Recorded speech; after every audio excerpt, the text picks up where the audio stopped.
Let's return now to those devastating floods we've seen across New South Wales and Queensland. Incredible images, haven't they been? Entire communities completely flooded, underwater.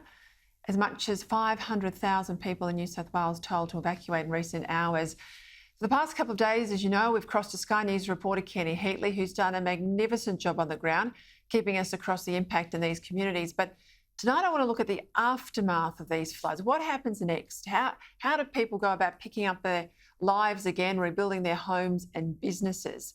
Joining me now from Brisbane is the Insurance Council of Australia's CEO, Andrew Hall. Well, thank you for your time, Andrew. You know, a lot of people have their insurance policy in the bottom drawer. They don't think about it when they go to renew. I always worry, you know, that people are a bit underinsured, and we'll get to that in a moment. But talk us through the cost of the floods. We're told it's about $2 billion thus far, New South Wales and Queensland. How many claims have been lodged? Have we had any paid out yet? What's the next steps? Oh, good afternoon, Peter. Yeah, this is a very large moving event, and it's still very much live. As we know, our thoughts are with everybody in the Hawkesbury region and further around Sydney, where this weather event has moved to.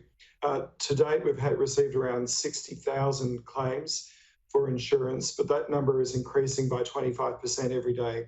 And as I think people are getting back to their homes and realising that they've been impacted, they're lodging their claims.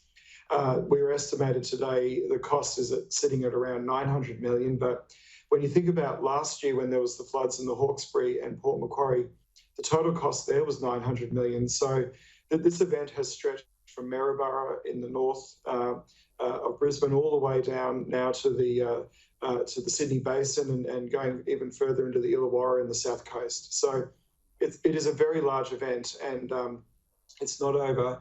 We're very worried about it. It is definitely of the scale of the bushfires from 2019, and the Bureau's predictions are for a very wet weekend on very wet and sodden soil. So when there are these big events where they are sort of town-wide or region-wide, like bushfires, I remember in the past the insurance sector have put together really rapid response teams. They've sent assessors out. They tend to have coordinated and streamlined systems. Are you going to do that this time round? And how quickly do you expect people are going to get their payouts? Well, insurers have already activated their teams, and unfortunately, I think everyone's getting very good at this. Over the last few years, we've had these very large events, and so call centres are ramped up quickly.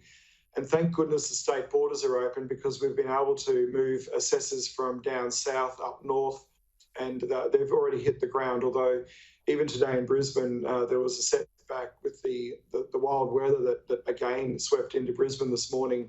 It caused a number of works to stop. But if people are impacted, the first thing they need to do is get on the phone and call their insurer, or you can do it online. Most insurers have an online portal that you can register yourself with.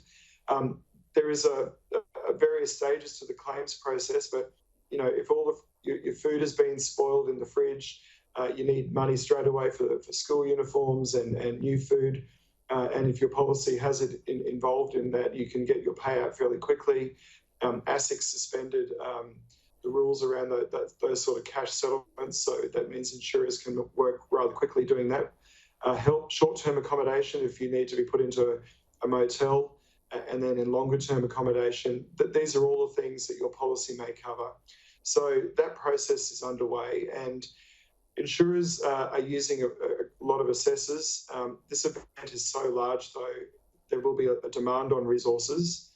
They'll move from the north down to the south as the weather subsides. We are working in a COVID environment,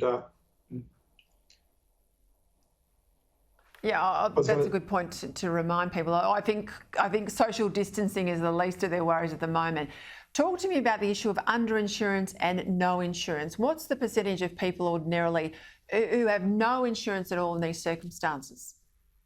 Yeah, my point around COVID was that we are getting assessors that are testing positive, and it knocks them out for 7 days in isolation rules. So it is a challenge. So that's why we're a little bit worried about that. And what was your question there, Peter? Sorry. Underinsurance and people with no insurance. Give us a sense of of what's been the result in previous episodes like this? What's the numbers of uninsured?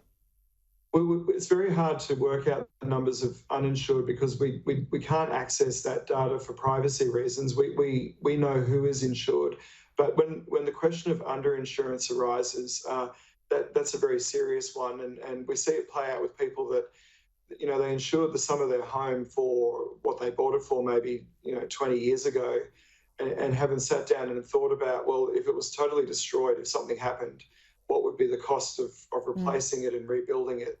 So that is a continual issue, and in this country we need to have that conversation. Non-insurance happens because insurance is simply too unaffordable or unavailable for people. And we really need to turn the conversation now to directing money, rather than putting it in the cleanup. It needs to be going into building infrastructure to protect those communities that are particularly vulnerable and are getting flooded time and time again. Like in Brisbane here, there are homes and people that I've spoken to.